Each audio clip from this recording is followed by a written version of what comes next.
اللہ تعالیٰ نے جب حضرت آدم علیہ السلام کے ظہور کا فیصلہ کیا تو حضرت اسرائیل علیہ السلام کو یہ حکم دیا کہ زمین سے ایک مٹھی خاک لے آئیں، اور اللہ تعالیٰ نے حضرت اسرائیل علیہ السلام کو یہ بھی حکم دیا کہ اس مٹھی خاک کے اندر ہر طرح کے رنگ موجود۔ حضرت اسرائیل علیہ السلام نے اللہ تعالیٰ کے حکم کی تعمیل کی اور ایک مٹھی خاک لے کر مکہ اور طائف کے درمیان میں رکھ دی۔ اللہ تعالیٰ نے اس مٹی کے اوپر اپنی رحمت کی بارش برسائی اور اپنی قدرت کاملہ سے اس مٹی سے ایک پتلا بنا دیا۔ 40 دن تک حضرت آدم علیہ السلام کا یہ پتلا یوں ہی پڑا رہا۔ 40 دن کے بعد جب اللہ تعالیٰ نے چاہا کہ حضرت آدم علیہ السلام کا ظہور کیا جائے تو اللہ تعالیٰ نے روح کو حکم دیا کہ حضرت آدم علیہ السلام کے پتلے کے اندر داخل ہو جائے۔ روح نے وہاں جانے سے انکار کیا تو اللہ تعالیٰ نے پھر سے حکم دیا۔ روح اللہ تعالیٰ کے حکم سے حضرت آدم علیہ السلام کے پتلے میں سر سے داخل ہونا شروع ہو گئی۔ جیسے ہی روح حضرت آدم علیہ السلام کے پتلے کے اندر داخل ہونا شروع ہوئی تو حضرت آدم علیہ السلام کا جسم بننا شروع ہو گیا اور یوں وہ پتلا دیکھتے دیکھتے انسانی شکل میں آ گیا۔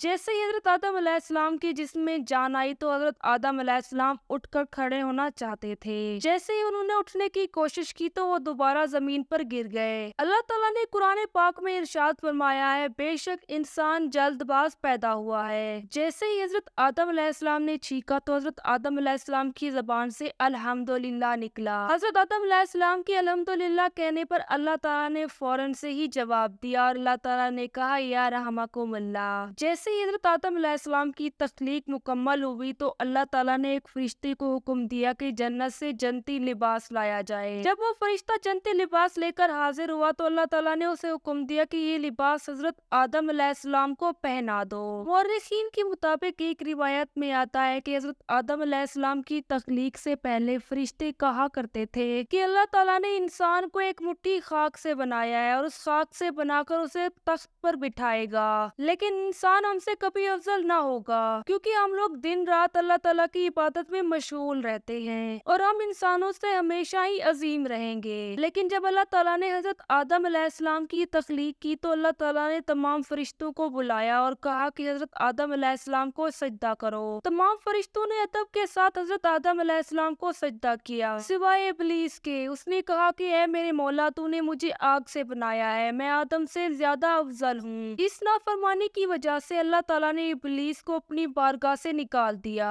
حضرت آدم علیہ السلام جنت میں رہتے تھے، لیکن جنت میں رہتے رہتے وہ اپنے آپ کو تنہا محسوس کرتے تھے۔ ایک دن وہ کسی محرم کے بارے میں سوچ رہے تھے کہ اچانک ہی انہیں نیند آ گئی۔ اللہ تعالیٰ نے حضرت حوا علیہ السلام کو حضرت آدم علیہ السلام کے لیے پیدا فرمایا اور حضرت آدم علیہ السلام جیسے ہی اٹھے انہوں نے اپنے پہلو میں حضرت حوا علیہ السلام کو دیکھا۔ حضرت آدم علیہ السلام نے حضرت حوا علیہ السلام سے پوچھا کہ آپ کون ہیں؟ حضرت آدم علیہ السلام کے سوال پر حضرت حوا علیہ السلام نے فرمایا کہ مجھے اللہ تعالیٰ نے آپ کی پسلی سے پیدا فرمایا ہے۔ حضرت آدم علیہ السلام نے سجدہ ریز ہو کر اللہ تعالیٰ کا شکریہ ادا کیا۔ اللہ تعالیٰ نے حضرت آدم علیہ السلام کو حکم دیا کہ وہ اور حضرت حوا علیہ السلام جنت میں جہاں کہیں رہنا چاہیں وہ رہ سکتے ہیں سوائے اس درخت کے۔ وہ اس درخت کے بالکل بھی قریب نہ جائیں گے اور اس کا پھل بالکل بھی نہ کھائیں گے۔ ادھر ابلیس کو اللہ تعالیٰ کی بارگاہ میں نکالے جانے پر اس قدر حسد تھی اور وہ یہ چاہتا تھا کہ وہ کسی طرح حضرت آدم علیہ السلام کو جنت سے نکال دے۔ اس نے طاؤس سے دوستی کی تاکہ وہ جنت کے اندر داخل ہو سکے۔ جب اس نے طاؤس سے جنت میں داخل ہونے کی خواہش کی تو طاؤس نے انکار کر دیا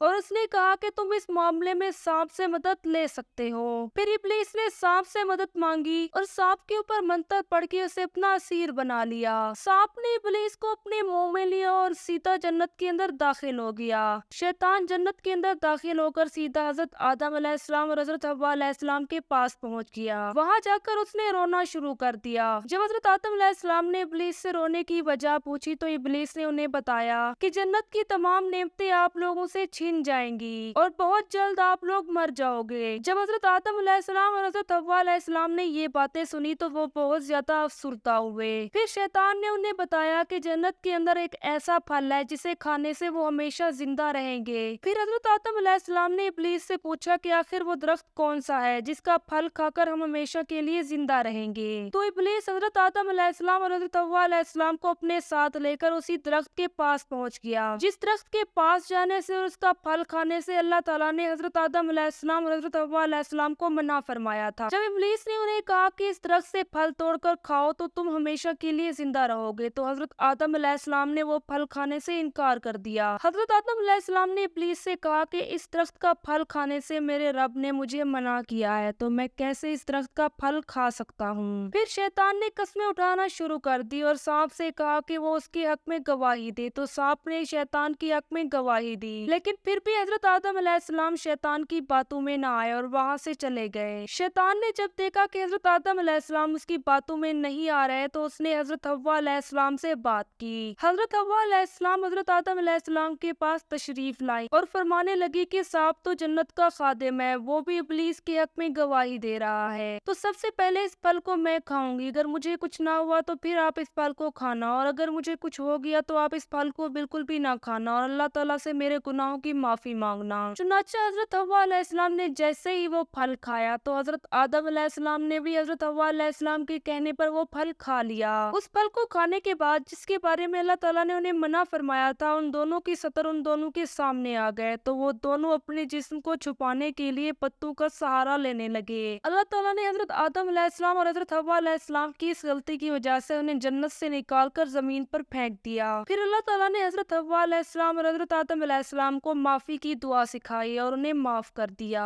پھر اللہ تعالیٰ نے حضرت حوا علیہ السلام اور حضرت آدم علیہ السلام کو ایک لمبے عرصے تک زمین پر رکھا تاکہ انہیں مزید آزمایا جا سکے۔ معزز ناظرین، آپ لوگوں کو یہ پتہ ہونا چاہیے کہ شیطان ہمارا ازلی دشمن ہے۔ اگر وہ ہمارے ماں باپ یعنی حضرت آدم علیہ السلام اور حضرت حوا علیہ السلام کو بھٹکا سکتا ہے تو ہمیں کیوں نہیں بھٹکا سکتا؟ اللہ تعالیٰ تمام امتی مسلمہ کو اپنے حفظ و امان میں رکھے اور ہر مسلمان کو ایک دوسرے کے ساتھ پیار محبت سے رہنے کی اور نیک کام کرنے کی توفیق عطا کرے، آمین ثم آمین۔ اسی پیاری سی دعا کے ساتھ آج کی ویڈیو کا اختتام کرتے ہیں، تو ملتے ہیں ایک نئی ویڈیو میں ایک نئے ٹاپک کے ساتھ۔ اگر آپ لوگ میرے چینل پر نئے آئے ہو تو لازمی سے چینل کو سبسکرائب کر دیں اور اس ویڈیو کو لائک کر دیں تاکہ ہمیں آپ کی موجودگی کا احساس ہو سکے۔